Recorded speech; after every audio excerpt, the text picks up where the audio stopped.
in addition to being a revolutionary, an ideologue, and numerous facets of his character, was also a very, very sensitive and accomplished Marathi poet. And among his poems, I was so pleased as we were entering, we heard Ne Majasine Parad Matru Bhumila Sagara Pran Tadamalala, and of course Jayostute Shri Mahan Mangale Shivaspade Shubhade.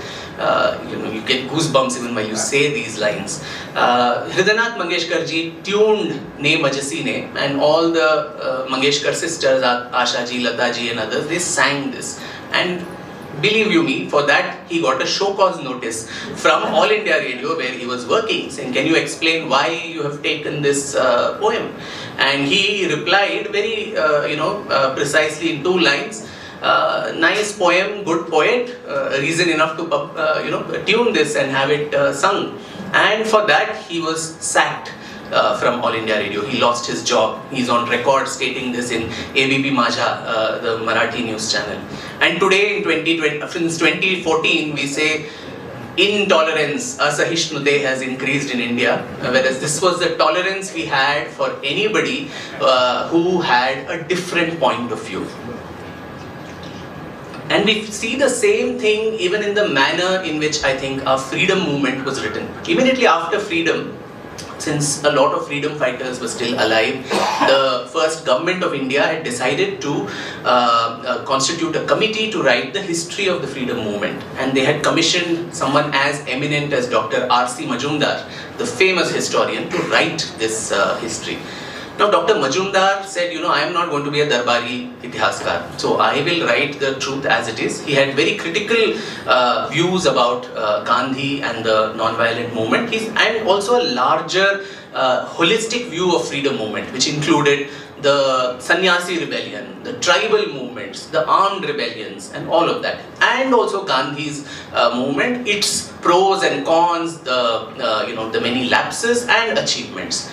Now, for that reason, the Nehru government actually sacked someone of the stature of Dr. R.C. Majumdar, and in his place, a very pliant, foreign IFS officer who had nothing to do with modern Indian history. He was an archaeologist and so on.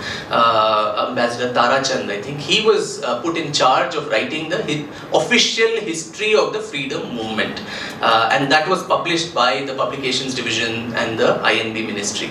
So it was an open call to all the historians of the time that this is what the king wants. And so whatever, the historian, when a historian becomes a chef, ishtu haki, ishtu khara haki, ishte hing hakbeku, ade tara nanu adge madkodtini nimge. That sort of a attitude when a historian has, the biggest casualty is history. Itihasa anna padakke artha andre it thus happened. Idu hige aitu. So it has to be mentioned as it is, and in that particular aspect, I think one of the biggest casualties amidst numerous others has been the way we look at our freedom. 75 years after freedom, we still don't know why we got freedom. We still don't know what is the reason why the British, who were holding on to this colony, the prized colony for so long, actually left and went.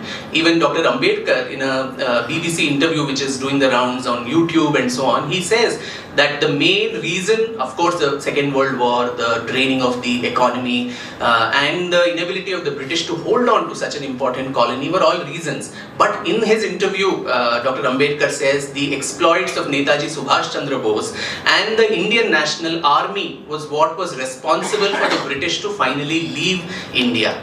Now, that aspect, when we talk of the Krantikari, the revolutionary movement, the way we have been taught that also in our textbooks, some footnote somewhere, few isolated incidents of bravery of some young men, misguided men, as even now they call, threw some bomb somewhere, shot someone dead, bravery, individual acts of bravery, they were taken to the gallows and so on. That is all that is told to us. But when you look at it deeply, from 1857, what is called the first war of Indian independence by Savarkar, when he researched about it and wrote his book, to 1946, which unfortunately to this day is called naval mutiny. It should have been called the last war of Indian independence, just as the Sepoy mutiny became the first war of Indian independence through Savarkar's efforts. But till that time, the 80-year period, there was an unending stream of armed rebellion all over the country. And in Hindi there is a proverb, "Laaton ke bhoot baaton se nahi mante." So when it comes to the British government, I don't think peacefully you could keep pleading, "Please quit India, please leave, we will make salt of ourselves, please leave." I don't think that would have added to a major push to leave the country. They may have given a few concessions, but the fact that they had to leave every time, if you see the 1909 Morley Minto reforms, the 1919 Montagu-Chelmsford reforms, the 1935 Government of India Act, which actually opened the electorates for people to start voting and having their governments, and the final decision to leave the country, they were all preceded by bloody acts of violence.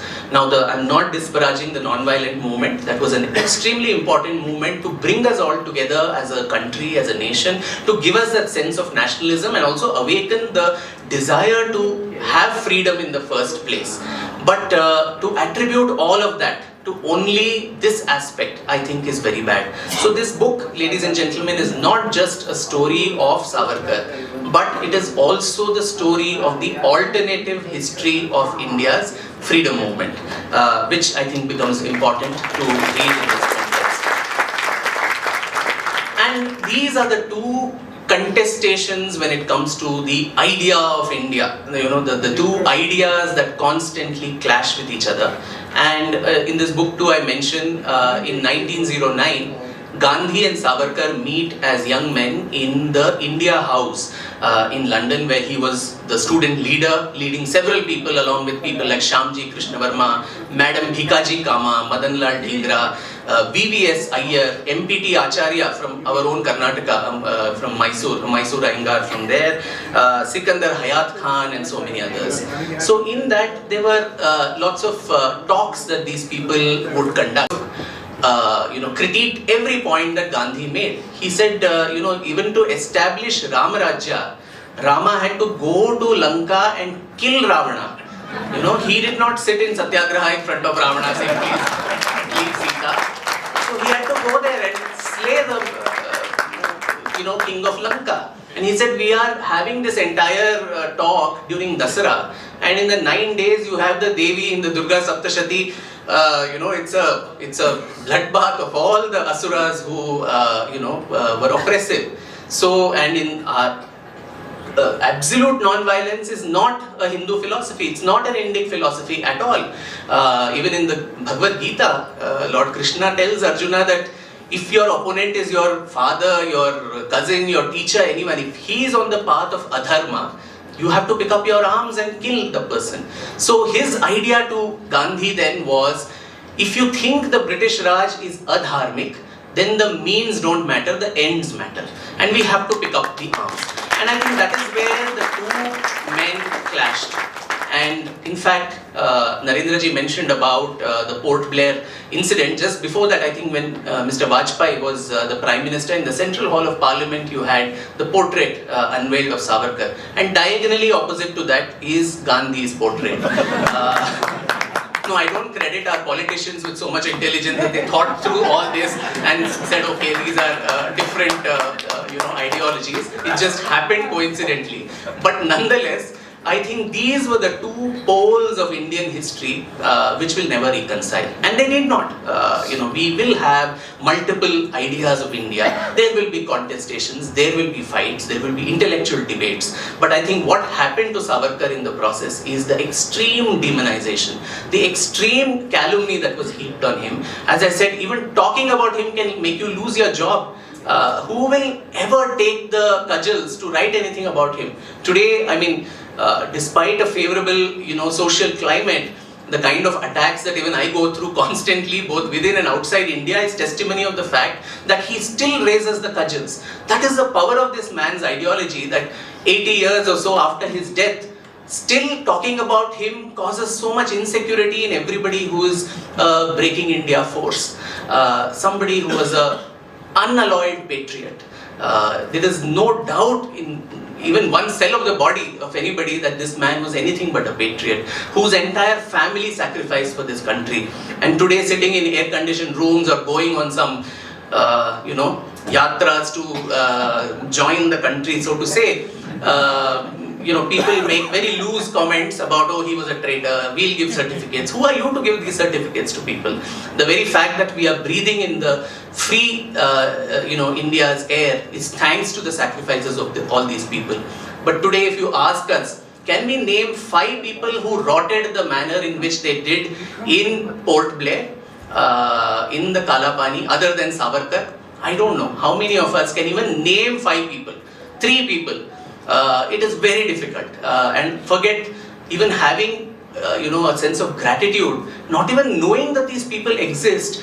You can imagine what sense of ingratitude that we as a nation and civilization will then have.